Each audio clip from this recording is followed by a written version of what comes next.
the Framework Convention on Climate Change, 1992, gave the hope for the humanity of getting climate justice by giving a very strong moral and legal basis for pursuing and achieving the same.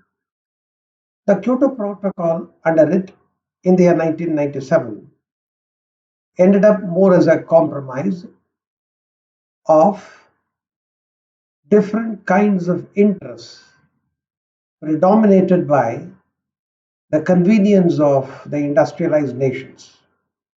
But with the expiry of the Kyoto Protocol in the year 2012, and with very little hope for any further development in that regard, the community of nations came to a kind of a stalemate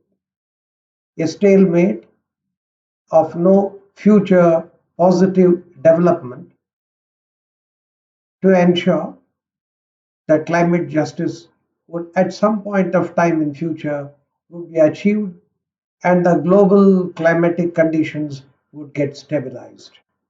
It literally evaporated as the series of climate negotiations pointed. The return of United States to the climate negotiations, as was referred to in the previous section, actually added to the problem, for along with its return, US was very keen that developing countries like India and China, who have been developing so fast and in the process contributing to the carbon kitty of the globe in a very substantial way, also need have to undertake responsibilities like the industrialized nations. And this argument of United States was supported by European Union as well, and it looked as though the developing countries were being marginalized in this entire debate, especially when most powerful of nations, most economically affluent of nations started taking one side of insisting on each of the states to come up with their own commitments and not to really think about the past of who contributed how much and who owed that ecological debt for how long. Well, the die was cast, and this was how things would be in the days to come, and the negotiations continued regardless of whatever kinds of apprehensions that countries like India and others had. And in the year 2015, the global community came to an agreement in Paris. The Paris Agreement and climate justice is the theme for the section for our consideration and appraisal. As we do that, we start with a little background to the same. In the year 2011, the clear indication of the direction in which the global climate negotiations would move was pointed out in the Durban Conference of Parties. Here, the consensus was made to arrive at, to create a new comprehensive legally binding climate treaty by the year 2015. But it will have a different kind of a texture, different kind of an obligation, and along with the Annex 1 countries, remember the industrialized developed countries, along with them, it would require all other major carbon emitters like China and India, Brazil, and quite a few others to limit and reduce their carbon emissions. And this would be the new obligation that would be read into the new law, along with some of the obligations that was agreed to under the earlier arrangement. And the new treaty was planned to be implemented in 2020 to fully replace the Kyoto Protocol of 1997. That means the Kyoto obligations would continue to operate till around the time when it was ripe for the implementation of the new accord in Paris in 2015 to 2020, when it would be finalized and formed up by the contribution of the Conference of Parties. The next Conference of Parties at Doha came up with another clear imposition, a kind of a homework which required that every country, and please remember, not just the developed countries, not just the leaders among the developing countries who are going to break into the big league of developed countries, but every country, every single country under the globe was required to submit their detailed plans for reduction of their greenhouse gas emissions before the Paris Conference of Parties, when they are going to firm up a new environmental climate deal. These were referred to as intended nationally determined contributions, INDCs for short. These are voluntary measures on the part of a country that, look, as of now, we are contributing so much to the carbon concentration into the atmosphere, and over a period of time, this is the plan that we have, that we would reduce so much over a period of time. It's a voluntary measure, but you need to come up with your plan. So just don't look for international assistance all the while when technology would actually help you in tiding over the difficulty of carbon concentration. But alongside that, you also make your own efforts, and to assure the international community that you are doing everything possible with your own means or with any assistance, then you need to come up with a clear plan of action as to how much you can reduce all by yourself. As a matter of fact, just before the conference in Paris in the year 2015, 185 countries had submitted their plans of INDCs, voluntary measures for reduction by the year 2025-30, to approximate to their position that was there in 2005. In fact, United States committed that we will reduce it by 28%. China said we will reduce it up to 60%. And India assured that it will reduce it to anything between 30 to 33% of their position in the year 2005. Of course, it was not sufficient, but by around 2050, that was the expectation, through the initiation of this process in Paris and the forming of the agreement by 2020, by 2050, the global climatic conditions would get stabilized through a series of measures that the states would undertake and put into operation. It was felt that the implementation of plans for achieving INDCs among the developing countries could be achieved only with international assistance, because they do not have sufficient resources, the know-how, the technology that's required, and so they still look up to the international community to provide them the help so that they will measure up to that expectation, and this is what they're going to accomplish by around 2025-30, and this is their work plan. That was the submission that was made in Paris.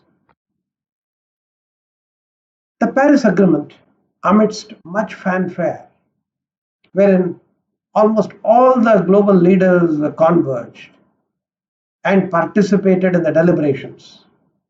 It was considered to be a major spectacle of an international global meet, where there has been a clear commitment amongst all the nations to restore normalcy to the global climatic condition, and everyone asserted the sincerity of the purpose of each one of the members can never ever be doubted, and as a demonstration of their combined commitment, we have an agreement. We have an agreement to put into application over a period of time. So the agreement, replacing the Kyoto Protocol, claims that this treaty or this agreement it was not called treaty, it was an agreement, that this agreement would be implemented in the true spirit of United Nations Framework Convention on Climate Change of 1992. So it would come within the frame of the Framework Convention, and it would reflect equity and observance of the principles of common but differentiated responsibilities and respective capabilities of nations. It's a unique agreement in a number of respects. The form, the texture, and the structure of this arrangement is quite different from most of the other international environmental agreements. In its first part, there are decisions made. Actually, the decisions read more like the conclusions and minutes of a global conclave, full of declarations, invocations of principles, and commitments. The operative part is the second part, and that is the agreement proper. But the agreement is something which does not bind anyone for anything compulsorily. It's a very interesting agreement. It's a global agreement, but a non-binding agreement, aiming to limit the increase of the world's average temperature to no more than 2 degrees centigrade or 3.6 degrees Fahrenheit above pre-industrial levels. After signing the agreement and ratifying it, the parties have the option of reconsidering their decision and withdraw from it as late as 2020. A very unique piece of an international legislation, that you become a party, but you can choose, pick and choose when you want to get out of it, but you have to do it before 2020. It seeks to increase the ability to adapt to the adverse impacts of climate change and foster climate resilience and low greenhouse gas emissions development in a manner that does not threaten food production. It has commitments, not by way of any imposition, but where every country sets its own emission reduction targets, the INDCs, as was mentioned earlier, to achieve it over a period of time. It emphasizes cooperation, transparency, flexibility, and regular reporting of progress in achieving them, and nothing more. Liability for non-compliance and its enforcement is absent. These are not enforceable for non-observance because the agreement does not contain any mechanism to enforce it. It lacks specificity, normative character, or an obligatory language required to create a binding obligation on anyone.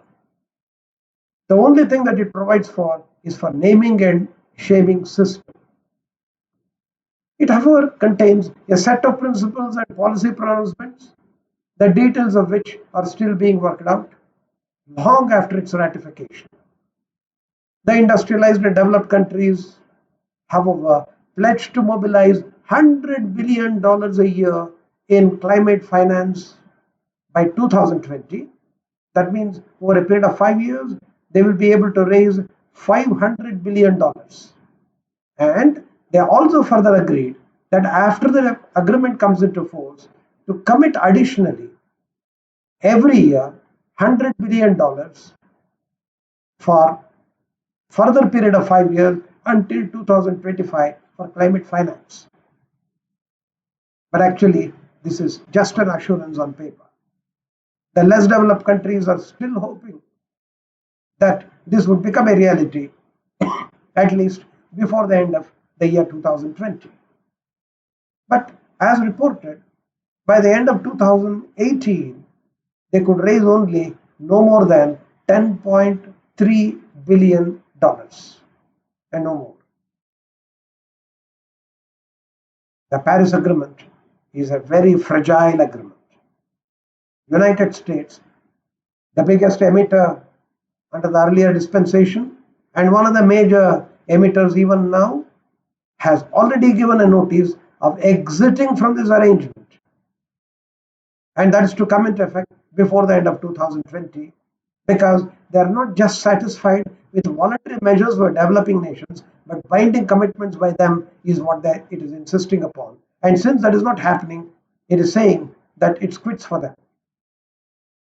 The claim that this new climate deal, wedded to the Framework Convention, as you can make out, appears to be no more than an empty promise.